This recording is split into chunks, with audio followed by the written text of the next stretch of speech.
भाजपच्या अधिवेशनाला सुरुवात होते आहे। केंद्रीय गृहमंत्री अमित शहा हे भाजपच्या अधिवेशनासाठी आता रवाना झालेले आहेत। हॉटेलमधून आजच्या संमेलनात रोड मॅप हा मांडला जाईल।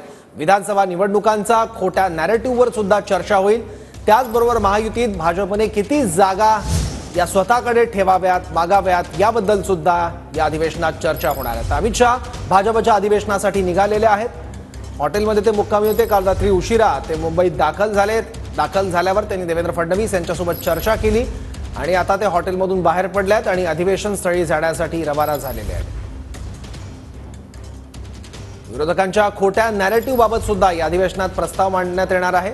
अनेक महत्त्वाचे नेते महाराष्ट्रातले हे अधिवेशनाला आता उपस्थित आहेत। विनोद तावडे आहेत, चंद्रशेखर बावनकुळे आहेत, त्याचबरोबर अनेक पदाधिकारी सुद्धा या अधिवेशनाला आता उपस्थित आहेत। या संमेलनात विधानसभा निवडणुकीचा रोड मॅप हा ठरवला जाईल आणि त्याबद्दल या अधिवेशनात चर्चा होणार आहे।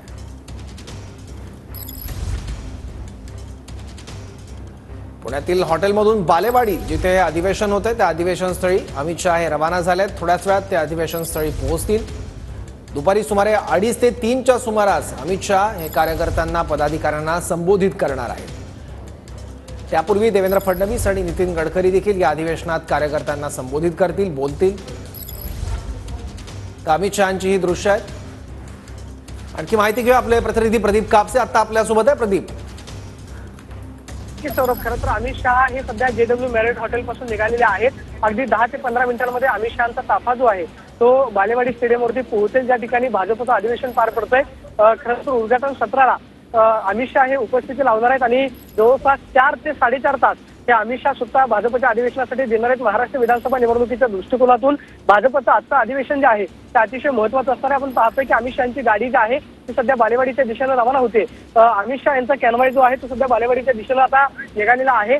10 ते 15 मिनिटांमध्ये अमित शहा तिथं पोहोचतील। समारोपीय अधिवेशनासाठी भाषण जे आहे ते खरं तर अमित शहा यांचं होणार आहे आणि आजच्या अधिवेशनामध्ये अमित शहा जे आहे ते भाजपच्या पदाधिकाऱ्यांना नक्की काय संबोधित करतात, मार्गदर्शन करतात किंवा काय सूचना ज्या आहेत त्या अमित शहा यांच्याकडून भाजप पदाधिकाऱ्यांना दिल्या जातात हे पाहणं महत्त्वाचं असणार आहे। कारण विधानसभा निवडणुकीच्या दृष्टिकोनातून आजचं अधिवेशन जे आहे ते अतिशय महत्त्वाचं मानलं जात आहे। राजकीय प्रस्ताव त्याचबरोबर अभिनंदनाचा प्रस्ताव जो आहे तो सुद्धा आजच्या अधिवेशनामध्ये मांडला जाणार आहे। मात्र स्वतः अमित शहा हे खरं तर विधानसभा निवडणुकीच्या दृष्टिकोनातून महाराष्ट्रावरती विशेष लक्ष ठेवून आहेत। कारण जवळपास आज 4.5 तास हे स्वतः या अधिवेशनासाठी देणार आहेत। रात्री आपल्याला माहिती आहे की काल उपमुख्यमंत्री देवेंद्र फडणवीस यांच्यासोबत सुद्धा अमित शहा यांची बैठक जी आहे ती पार पडली। त्यामुळे महाराष्ट्र विधानसभा निवडणुकीच्या दृष्टिकोनातून काय नक्की हायकमांडकडून पावलं उचलली जातात ते पाहणं महत्त्वाचं आहे। बरोबर प्रदीप, धन्यवाद या माहितीबद्दल।